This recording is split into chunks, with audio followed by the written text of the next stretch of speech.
Everybody, we're going to get started soon since we are at time. If you could take your seats, please mute your cell phones, and we can get this started. Thank you.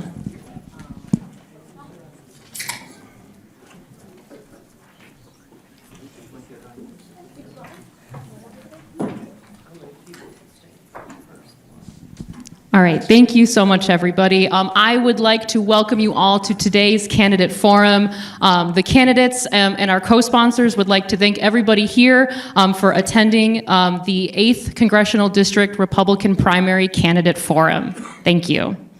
My name is Janet Sonoyka, and I am the team lead for the forum here with the League of Women Voters of the Palatine, Barrington, and Schaumburg areas, which also includes Inverness, Hoffman Estates, and Rolling Meadows. I'm also pleased to acknowledge our forum co-sponsors, the Illinois Muslim Action Network and Harper College. Just a bit of background for each of our co-sponsors here. The Illinois Muslim Action Network, or ILMAN, is a nonprofit organization dedicated to empowering the Muslim community through civic engagement and political participation. To learn more or join, visit ilmannetwork.org. And then Harper College is one of the nation's premier community colleges, serving approximately 26,500 students annually in Chicago's northwest suburbs and preparing students for careers and transfer to four-year institutions. You can visit their website as well at harpercollege.edu. The League of Women Voters is a nonpartisan political organization that neither supports nor opposes or recommends candidates for office. The League was founded in 1920 here in Chicago to help educate and inform the new female voters who had just won the right to vote. The League's purpose is to promote civic responsibility through the informed and active participation of all citizens. Providing this forum enables members of the community to become better informed about the issues and the candidates running for office. We are proud to offer this service to you. All sponsors of this forum are firmly committed to nonpartisanship and to providing an equal, respectful platform for every candidate, regardless of party affiliation.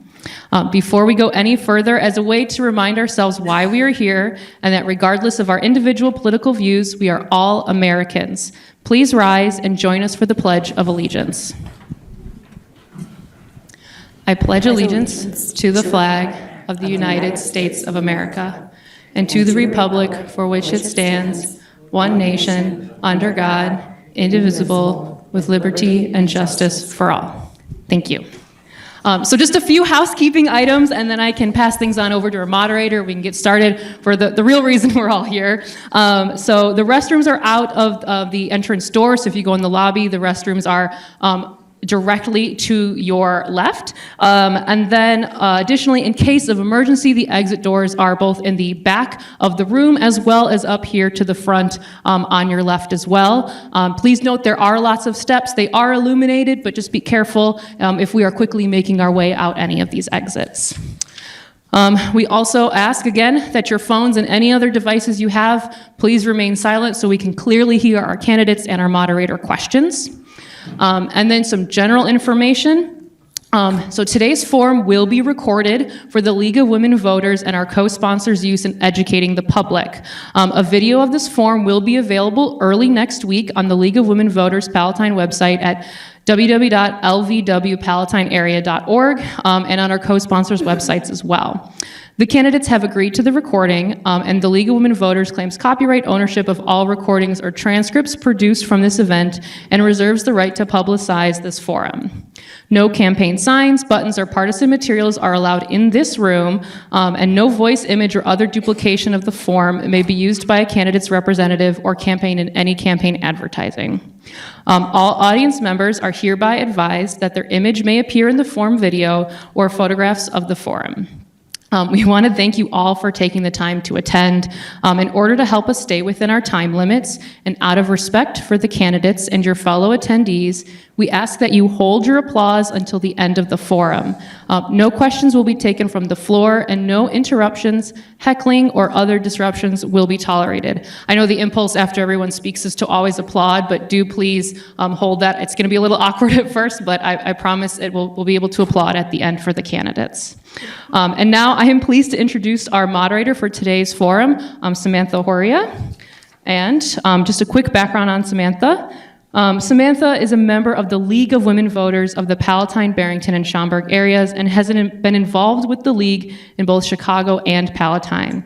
She has experience supporting the moderation of candidate forums, and professionally she leads a software education team. Thank you so much.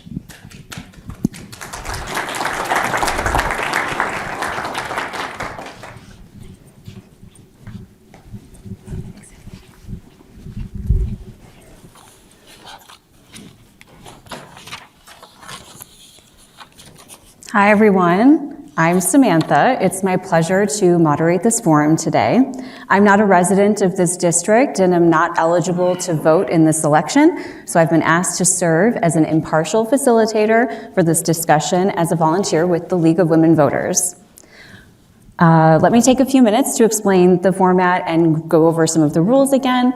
All of the candidates were contacted by mail, email, or phone, and they've agreed to abide by the ground rules provided by the League of Women Voters. So these are the rules.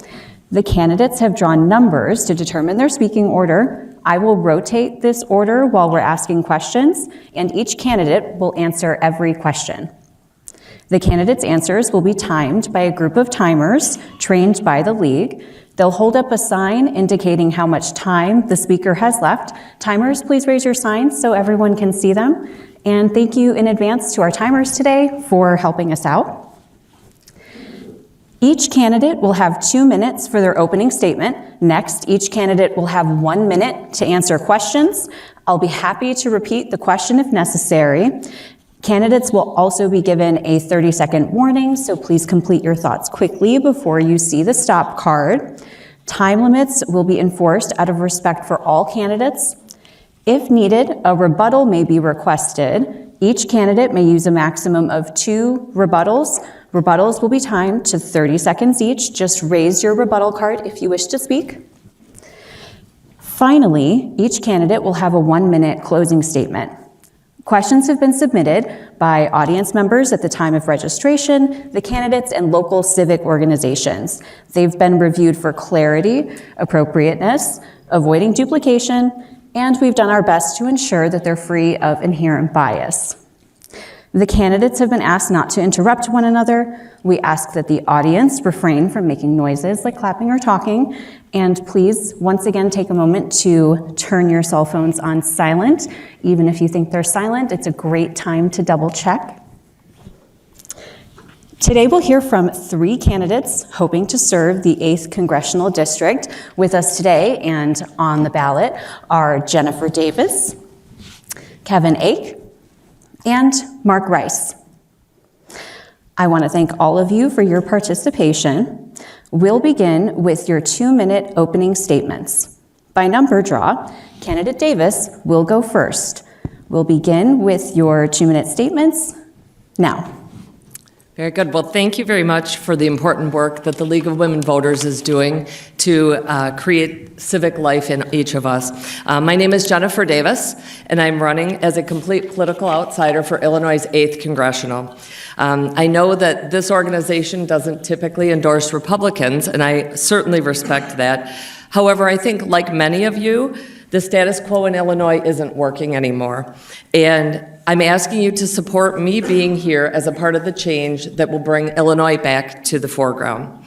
Over the last decade, children have been our largest export out of this state. I know this firsthand. 5 of my 10 children have left the state for opportunity and affordability. I don't think parents should have to go to O'Hare like I do to see their families. As background, I'm a wife, I'm a mother, I'm a community servant, I'm a businesswoman, and I'm a child of God. My husband Dan and I have been married for 33 years, and we started a software company when I was just 17 years old. For reference, that was before software was an industry, before I could vote or even rent a car.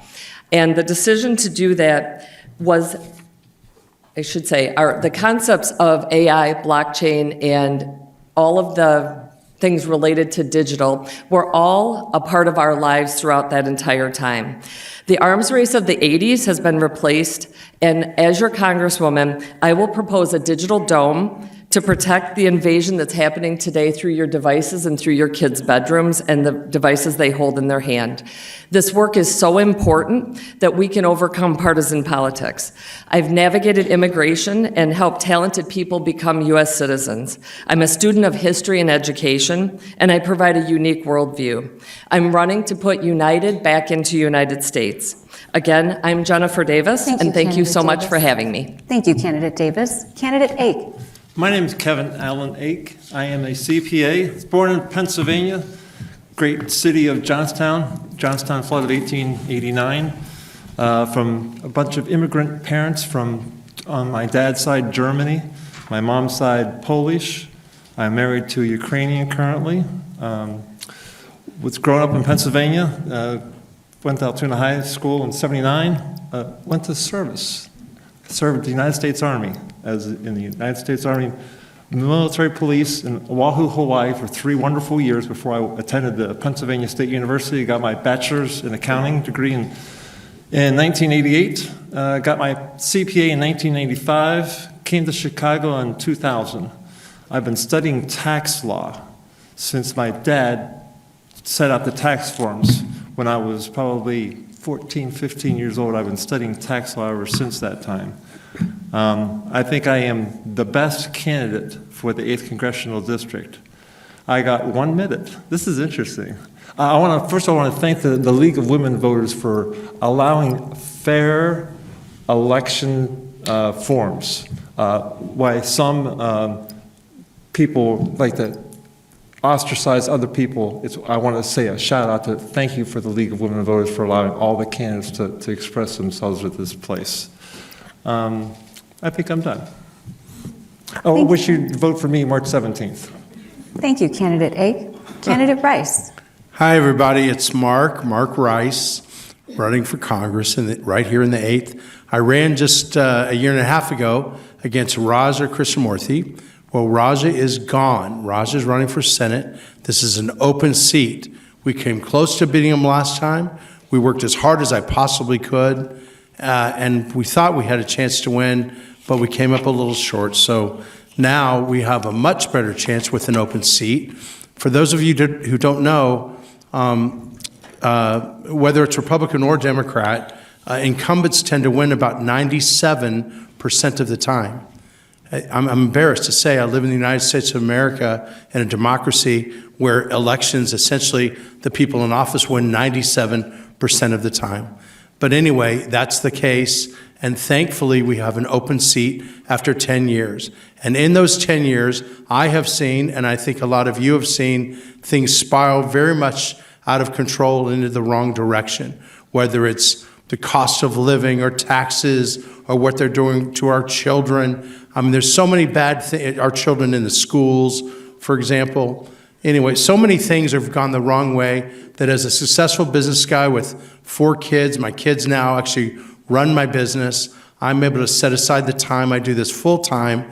I'm taking this very serious because all that really matters here, like we're going to disagree on some things. Who knows, maybe, hopefully we'll agree on things, but we'll probably disagree on some things. But at the end of the day, nothing else matters unless we can take the seat back. Donald Trump is our president. Right now we have a conservative agenda in Washington, and I am running to flip this seat red to continue the conservative agenda and to bring down taxes and bring down costs and do everything I can to make Illinois great again. And I appreciate your support, and thanks for coming. Thank you, Candidate Rice. Now we will move on to questions. Remember that each of you have 1 minute to respond. Question 1. Would you ever promote or vote for a piece of legislation that you don't personally agree with? Why or why not? Candidate Ake. I would like to represent all the people in the 8th Congressional District. And yes, I would disagree with the legislation that I disagree with if my constituents would strongly oppose it. I am a representative. The Patriots elect the representative to the Congress. Congress holds the purse strings. They legislate tax law. And yes, if I don't agree with something, I'd be more than happy to disagree with it. I would stand against the president on certain issues.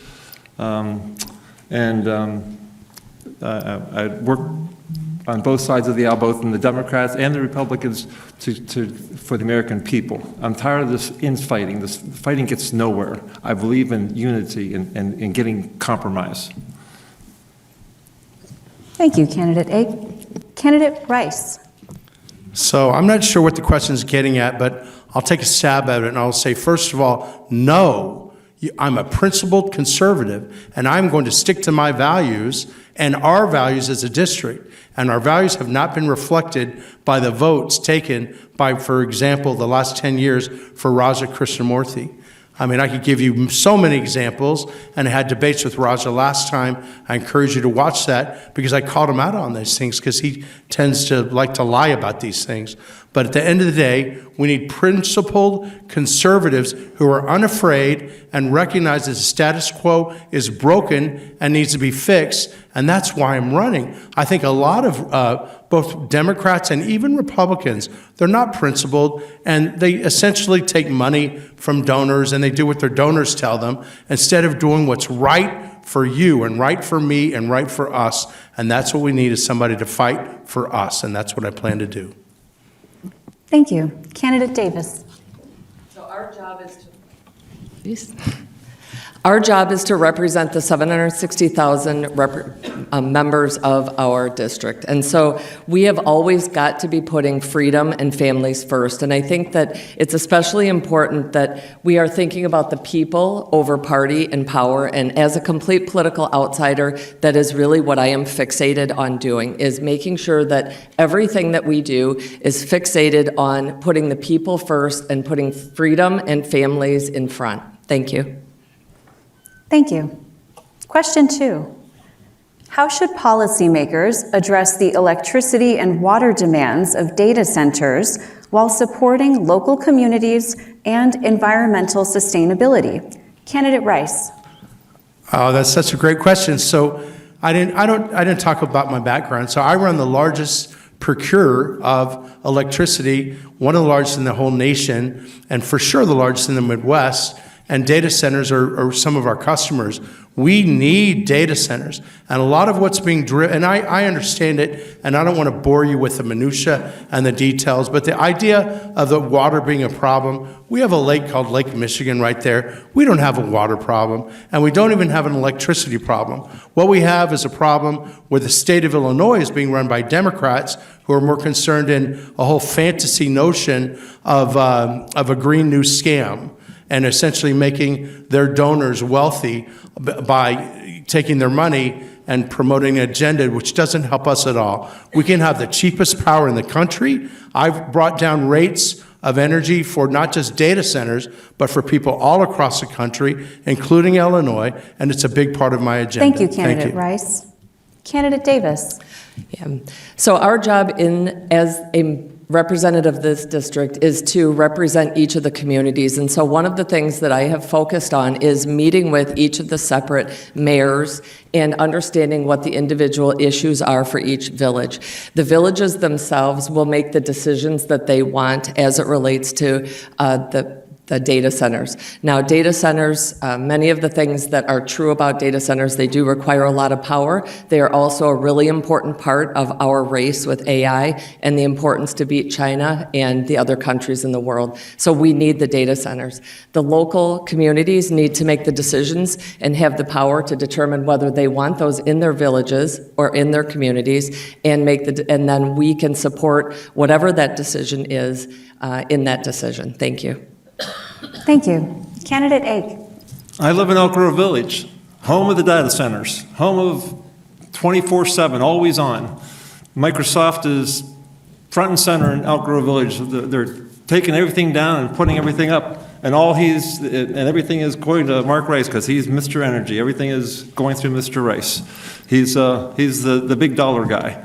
Let's see, we got on the between these two, they're having $600,000 to run for this seat for a $175,000 position, but yet on the Democratic side, they're spending $3.6 million. So between all the other candidates, they're spending $4 million for this $175,000 seat.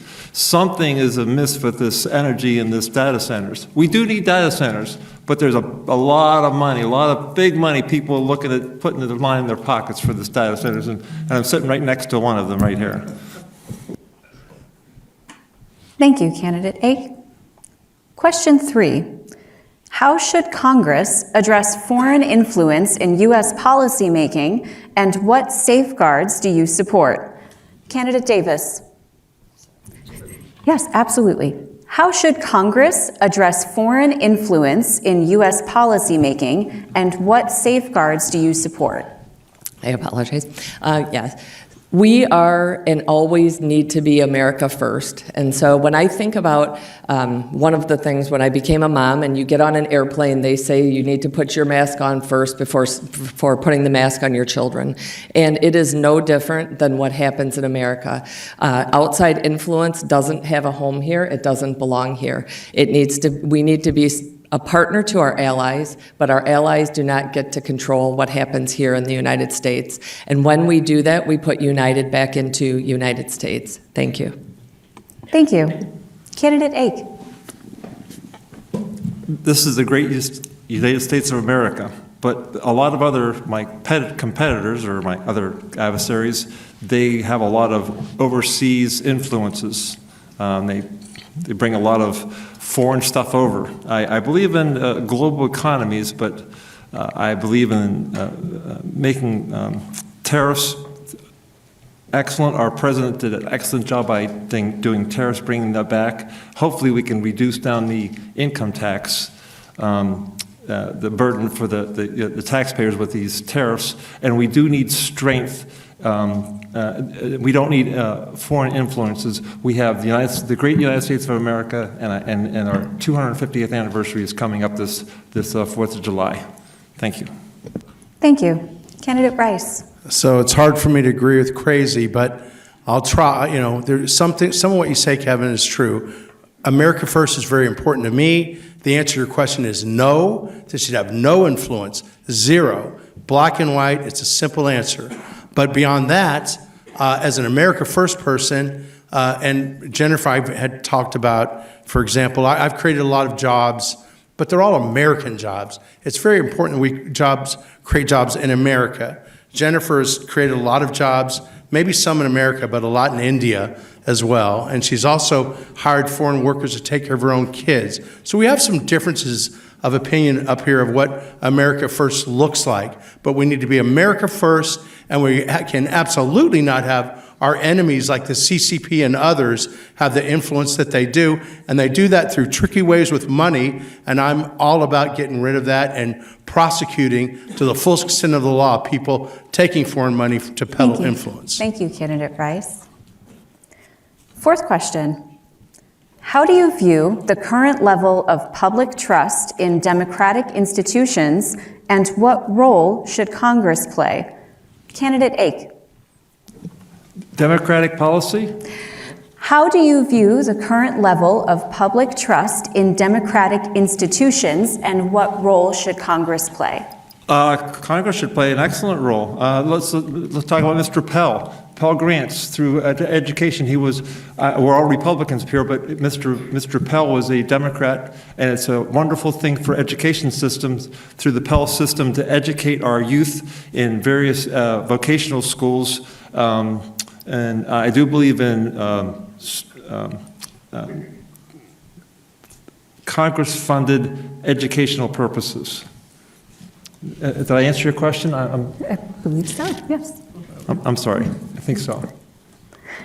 Candidate Rice. Yeah, so the way I read this question is, guys, it's broken. I mean, look at Nick Shirley, who's a friend of mine, and I was just with him at the Leering Center. Everybody knows what the Leering Center is? A lot of the monies that we pay of our hard-earned money that go to taxes are going through often congressionally mandated programs, and it's being stolen. Waste, fraud, corruption. We need DOGE and we need it in a big way, and we need the Congress to play as active as a role to set up select committees to find where this money is being wasted and or stolen and abused, and we need to do something about it. A lot of us are frustrated. We're not seeing people go to jail. We need to see people going to jail for stealing our money. It's inexcusable. It's right in front of our faces, and frankly, I think a lot of it is right around us right here in Chicago, and I would like to play a leading role to get to the bottom of it and actually do something about it. Thank you. Thank you. Candidate Davis.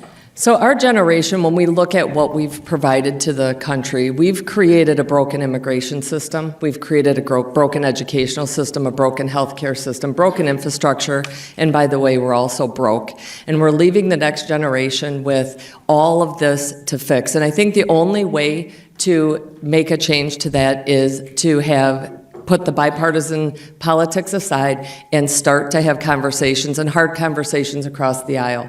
When I launched my campaign, one of the things that was very important was that we put United back into United States. We are the United States of America. We all belong together, and whether we agree or disagree, we should be able to agree on the fact that we want America first politics, America first principles, and put families at the helm. If we support families and their strength, we support communities. We support communities, we support the state. When we support the state, we support the United States. Thank you.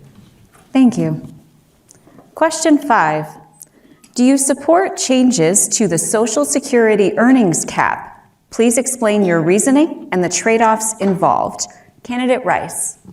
So, as we know, Social Security is basically broken and needs to be fixed, and is going to be out of money by, I think, 2030 or 32. So, I mean, it's an imminent problem.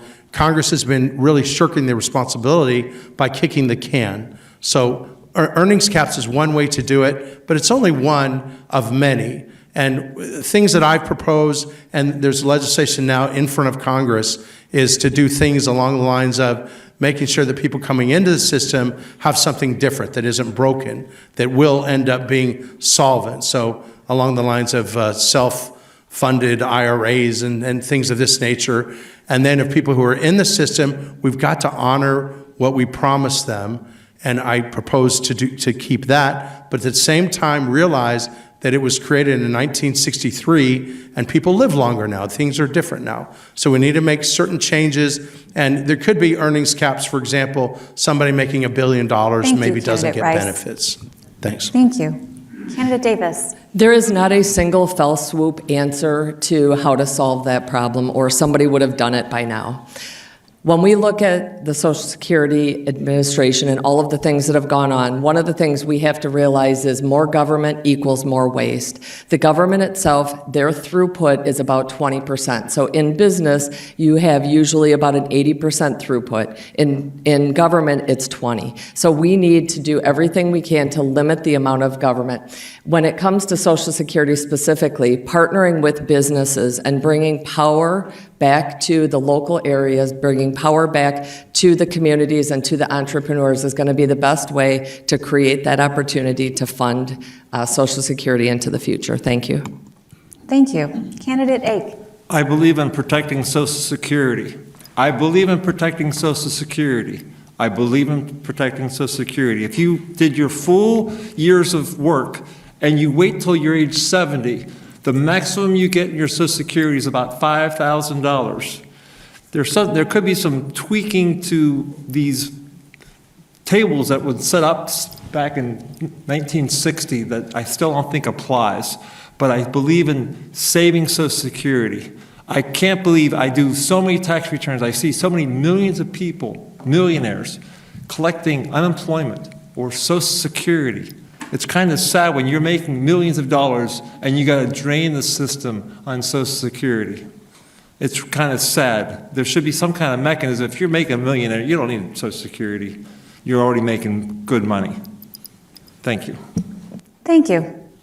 Question 6. How should federal policy support scientific research capacity at universities and research institutions? Candidate Davis. Our universities and educational systems have to do two things. They have to support the mission of the United States of America. And when they do that, they will be able to use the federal funding to do the research and fund their programs.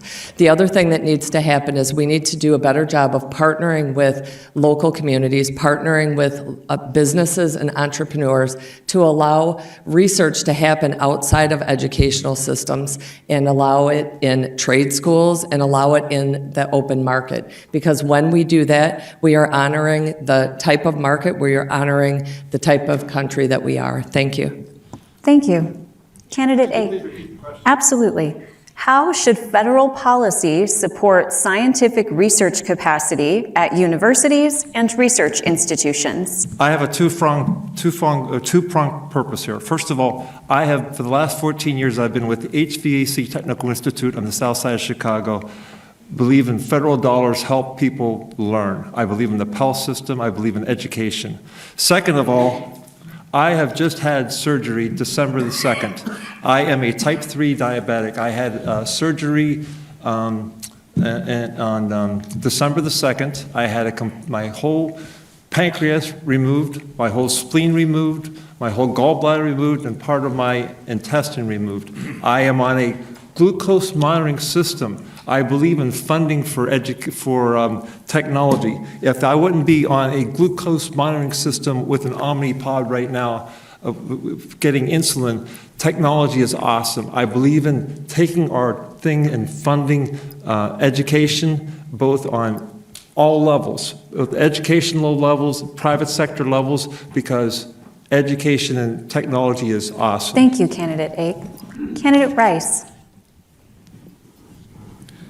I don't know what that was. Anyway, okay, so you said, the question is about, should the federal government? How should federal policy support scientific research capacity at universities and research institutions? Okay. So I'm going to pivot just a little bit, but I'm going to say, of course, we've got a nice partnership between public-private partnerships, but like I sent my daughter to a college, maybe like this one, and she came out a leftist. I am so sick of colleges promoting the leftist, socialist, even sometimes communist, Democrat, liberal agenda. And for the federal government, again, our money, our tax dollars, to go to fund essentially what is not education and not necessarily even research, what it is it's indoctrination. And I've just about had it with that. Maybe you guys agree with me. So I would like to, while in Congress, do something about that. And not just with the bully pulpit, but with the purse, we can do that. We can say, you're not getting funding because you've got Holocaust deniers teaching in your school. And you've got people promoting that the kids should be socialists and they don't know what gender they are. And I think by doing that, maybe we can take back our colleges. Thank you, it's a big problem. Rice. Question 7. How do you assess the current U.S. healthcare system, and what federal changes, if any, would you support to improve affordability and efficiency? Candidate A. Wow, we live in the best world healthcare system in the world. I've lived in Marshall Islands where you have no healthcare system. You're in the middle of nowhere, and if you get something, you get an illness or something else, there is no healthcare system. We live in the best in the whole world. The healthcare system is phenomenal. I was just down at Hines, had all my surgery. There's so many hospitals around. I don't believe that any hospital refuses anybody any medical care. If you have any kind of medical condition, you can walk into any hospital and try to get treatment. Sometimes they can treat you, sometimes they can't treat you.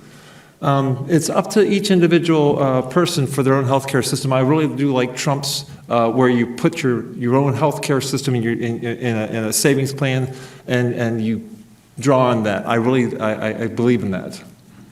Thank you. Candidate Rice.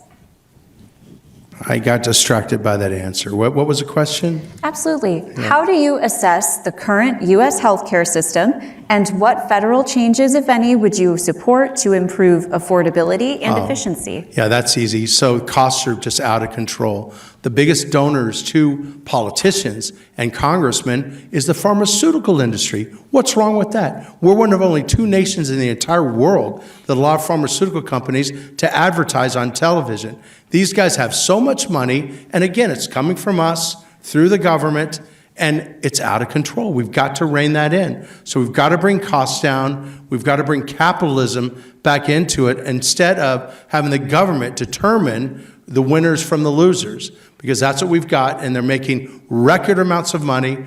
I'm very much behind the MAHA movement and what Robert Kennedy is doing in terms of preventative medicine and getting rid of some of the toxic things that are making all of us sick. And I think we're making some progress under this current administration, but there's a lot of little things here and there that we can do to make changes. And these pharmaceutical companies, I'm not taking their money, but my opponents, my Democrat opponents are. And Thank you, they're mad Candidate at me. Rice. Candidate Davis. You'll see a common theme that I will say the same thing, which is the power needs to be brought back to the individuals and it needs to be brought back home. When Obamacare came in, it broke the affordability of our healthcare system. Prior to that, it was not affordable anyway. As an employer with multitude of employees across a lot of states, it was complicated, it was difficult. And so I think what has happened with Obamacare is it has eliminated choice and it has gotten us basically to one plan. And that doesn't work in a capitalist society. We have to have competition and people have to be able to take ownership of their own health care, and we have to be able to allow alternative medicine so that people can make the choices they want with their dollars and find their way to their own health. Thank you. Thank you. Question 8. How do you assess the current state of U.S. immigration policy, and what changes, if any, would you support? Candidate Rice. So last time, Tom Homan endorsed me for Congress, and so my slogan was bring back ICE, vote for Rice. I was just at the Department of Homeland Security in Minnesota, in Minneapolis, just last week. This is an issue I'm very involved with. I don't have enough time to get into all the nuance and details. I like what Trump just said today, which was we do need to soften a little bit the approach, because this is the Democrats' #1 issue. You know, get rid of ICE, and ICE is capturing, kidnapping brown people and all this complete hogwash. They're not. We need a strong border. We don't have a country. And ICE is doing a hell of a job, and I'm proud of the job they're doing.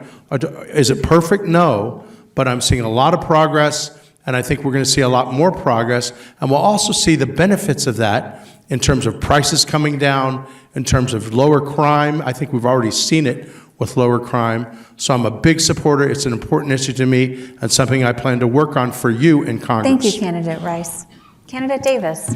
Ronald Reagan told us that we are a nation of immigrants, but we are also a nation of laws, and those two need to coexist. As someone who has personally immigrated people to the United States, I understand personally the challenges that it takes to make that happen. We have got to have immigration reform, and we have to have empathy for the immigrants who want to be a part of this country.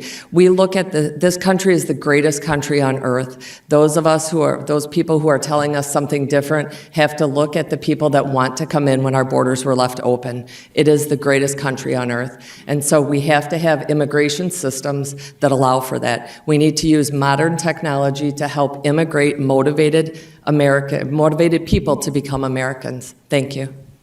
Thank you. Candidate Ake. You have to remember the Democrats left how many millions of illegal people from how many different countries into our country, that they're scattered about everywhere.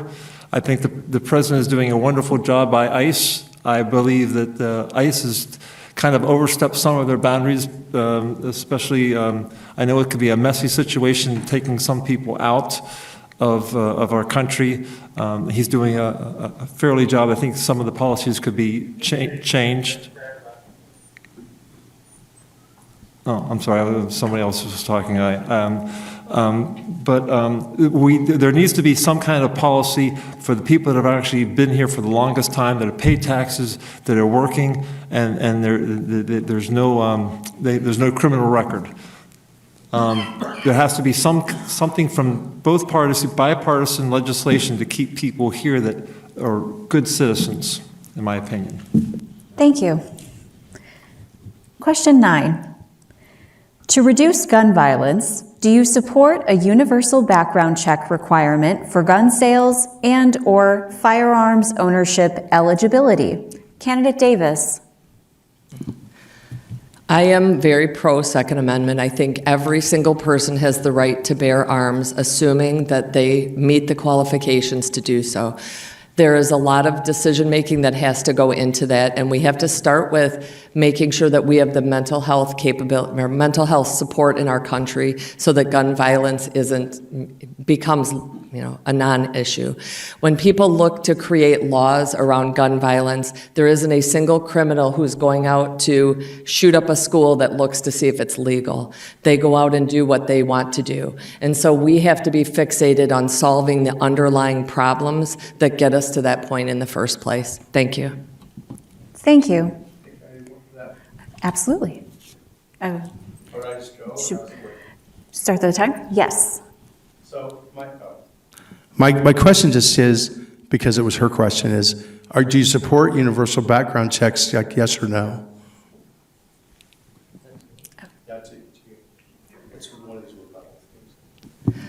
I don't think there's a single answer. I think it's a conversation of trying to decide what a universal background check looks like, who is responsible for it, who serves the outcomes, and who is responsible for enforcing it. Thank you. Thank you. My answer is no.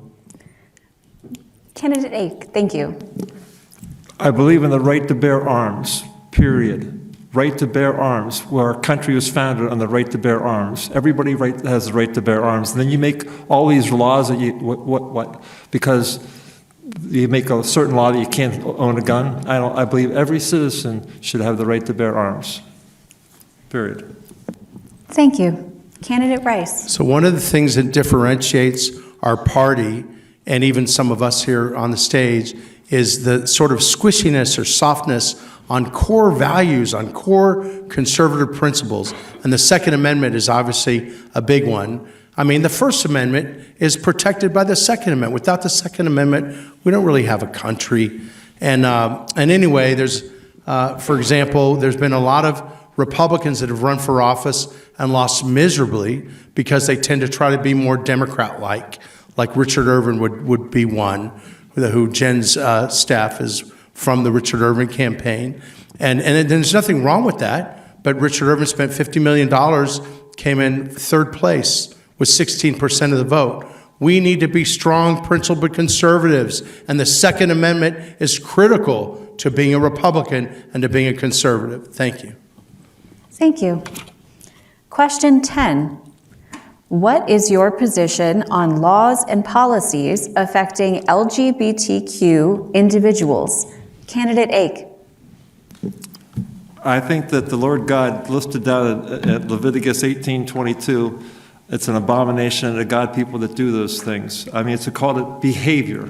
Whenever you're born, you have, I believe in wherever you're born, but there's a behavior, and I believe that behavior, lesbianism is a behavior, it's an abomination to God. Homosexuality is an abomination to God, that behavior.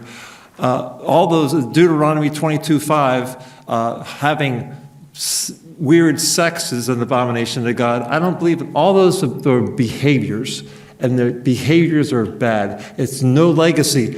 People that practice those things are going to hell, and people that there's no legacy.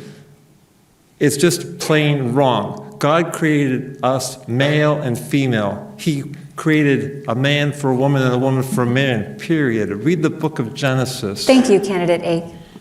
Candidate Rice. So unfortunately, Kevin over here is a little bit detached from reality.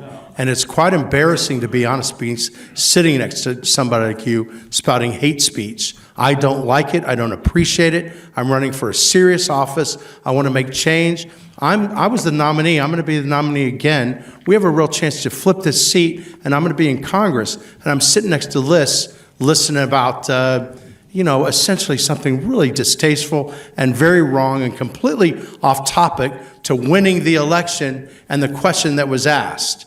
And the question, in terms of your question that was asked, of course, LGBT people should have equal rights. I don't think minors, some of the crazy transgender surgeries in schools and kids without parental consent, I'm not for that. But otherwise, they have equal rights just like anybody else that should be treated under the law the way that we are now. We have a marriage and so forth. It's all good, but it's an embarrassment, and I apologize you have to listen to that.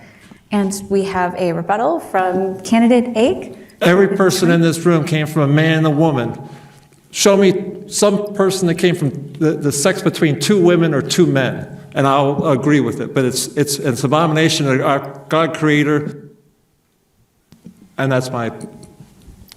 Thank you, candidate Ake. Candidate Davis. Do you mind repeating the question? Absolutely.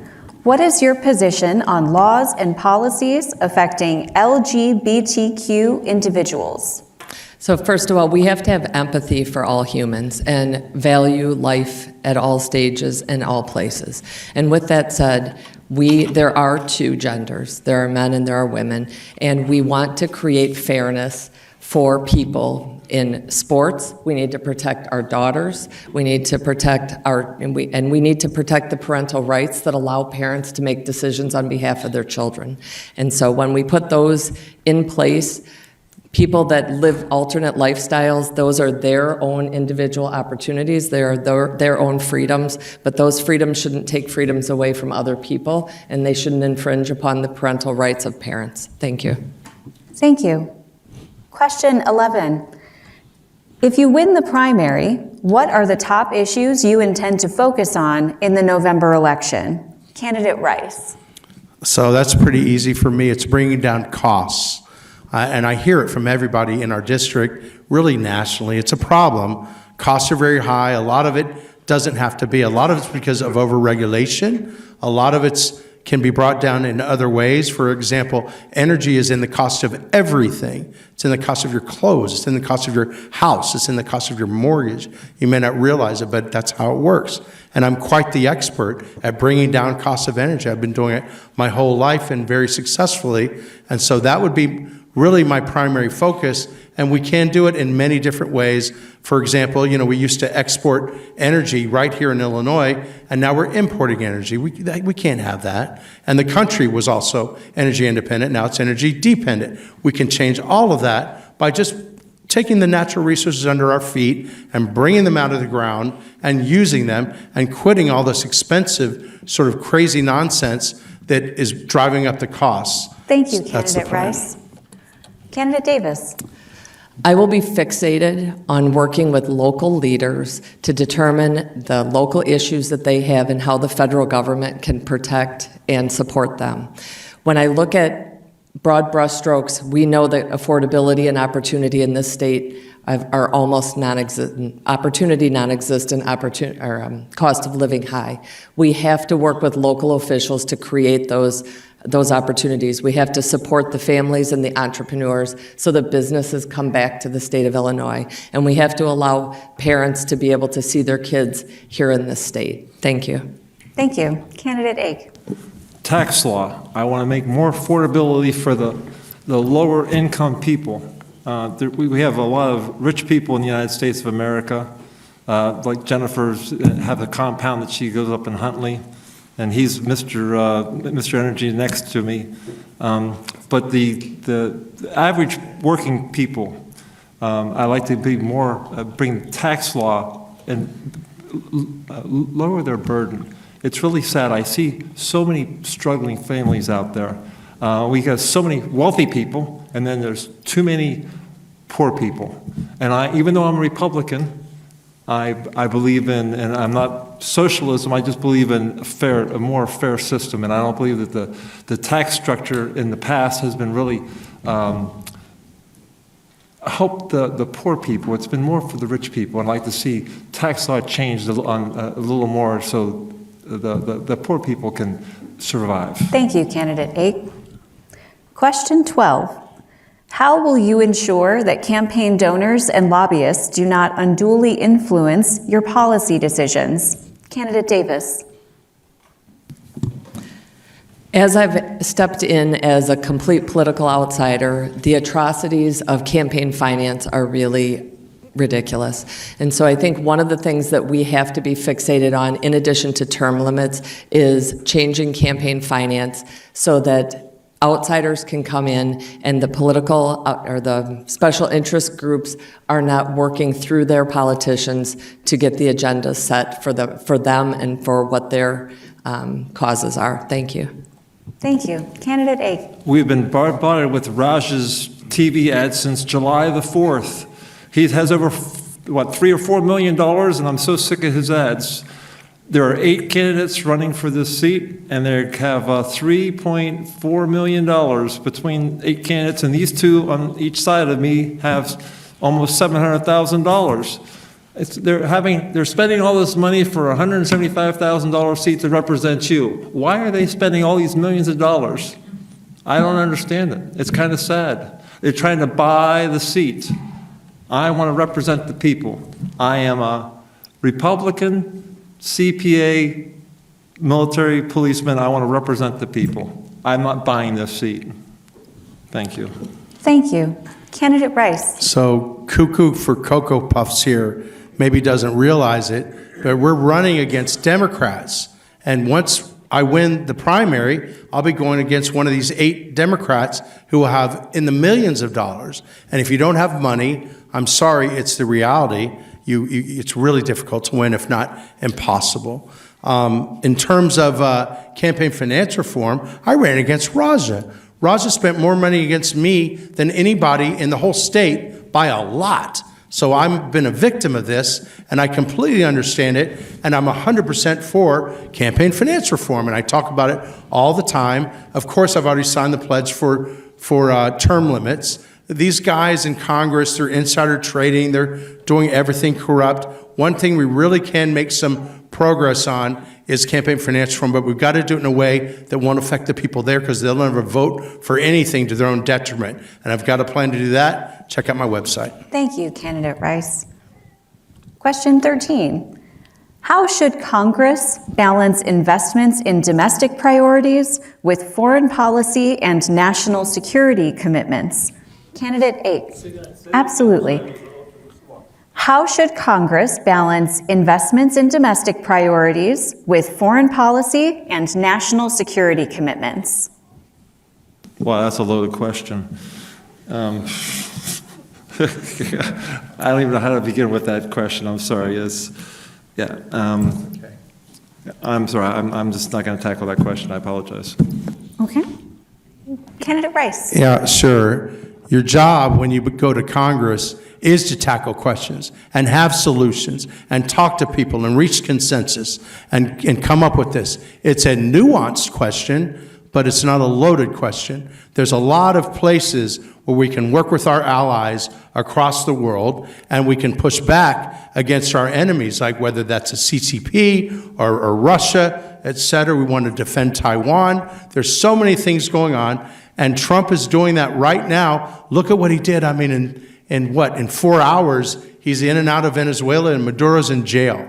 There's a lot of wonderful things we can do domestically to make our country strong, like making our country energy independent and be exporting energy where we're not dependent on some of these evil places, and also, where appropriate, pushing back against them, and tariffs is one of the tools. He's using it, I think, quite masterfully. We'll see how it works out.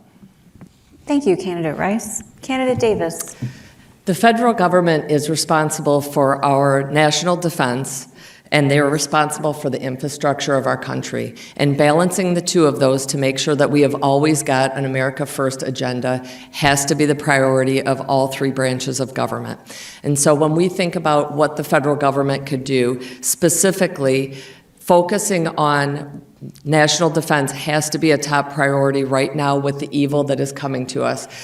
With a background in history, specifically Russian history, I know what communism, socialism, and Marxism look like, and while capitalism isn't perfect, it certainly is the best of the 3. And so we have to alleviate unfunded mandates at the federal level to give the states the ability to manage and tackle their infrastructure and be able to support what happens here in the United States. Thank you. Thank you. Question 14.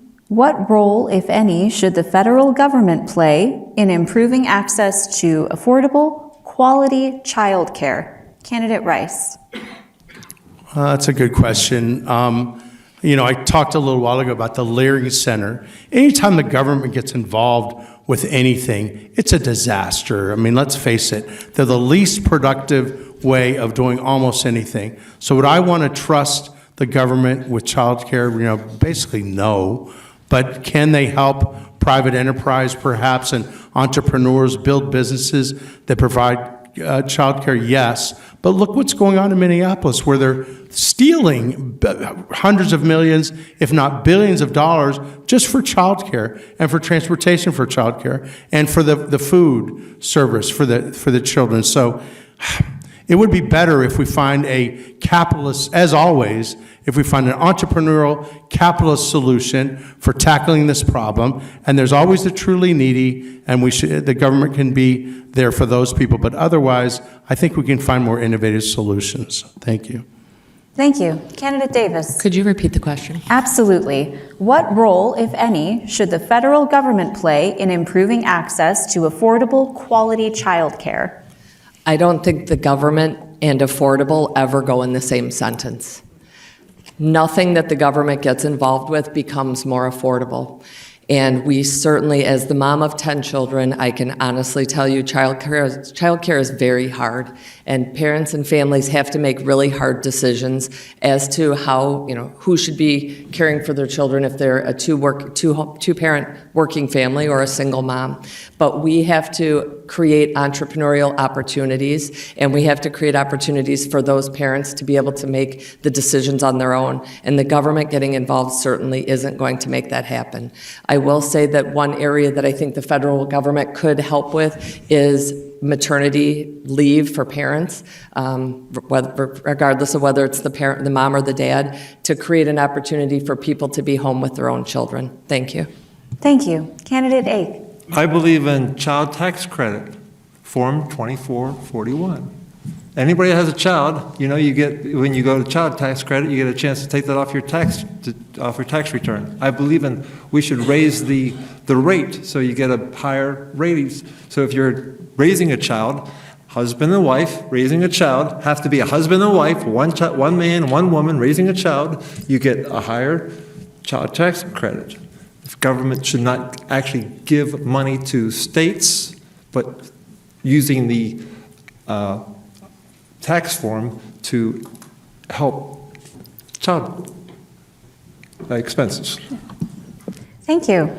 Time now requires that we move to closing statements. Candidates, remember, you'll each have 1 minute, and we will begin with Candidate Davis. So thank you for being here. Thank you for being here, and thank you for this opportunity. I know that trust doesn't come with just words alone, and I am prepared to do the hard work to flip this seat red. When I think about it, I think that the same old politics have failed too many families, and it's time for a political outsider with proven leadership skills to cut the red tape, to restore fiscal sanity, and to protect parents' rights, support our country's allies, fix our broken immigration system, and make smarter analytical decisions for the future. As a Wisconsin farm girl who bootstrapped her company's business with her husband, I've helped create first-generation wealth in our customers while raising our 10 kids. I'm prepared to do hard work.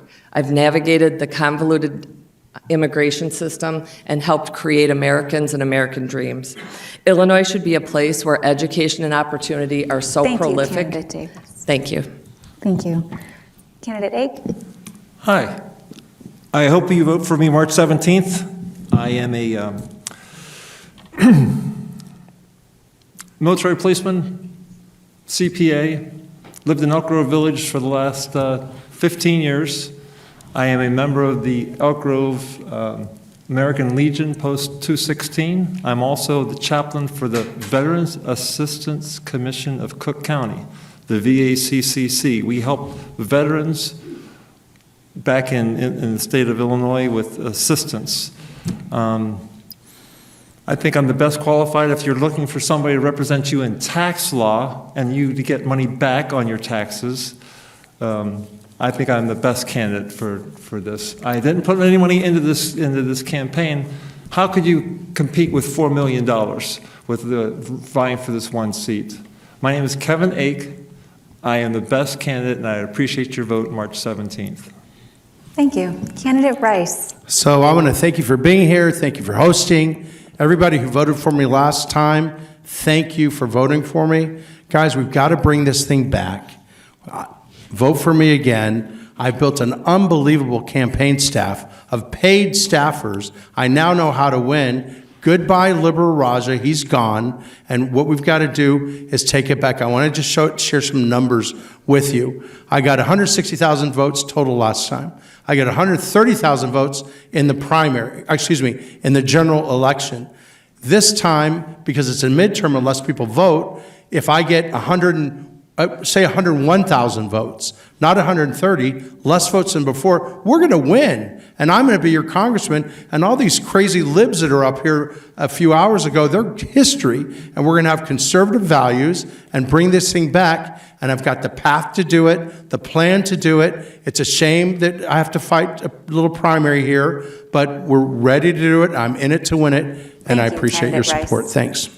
I will now turn the mic back over to Janet. Thank you. And as we bring this forum to a close, I would like to thank our candidates for their participation today. If we can give them a quick round of applause. Thank you. And on behalf of the League of Women Voters and our co-sponsors, the Illinois Muslim Action Network and Harper College, thank you all for coming. We would like to also extend our sincerest thanks to the Harper College staff here to help with our recording and our setup here. Thank you very much for making today's forum possible. And one more reminder before we leave today. There are several ways to cast your ballot. Make it easy and use Vote 411 to register to vote. Find out where you can vote early and find your regular polling place and who is on your ballot. If you haven't already, you can go to vote411.org. We also have cards for that out in the lobby as well with all of the candidate information, and you can have that with you to facilitate that. Please participate in our democracy by casting your ballot. Your vote is your voice. Thank you.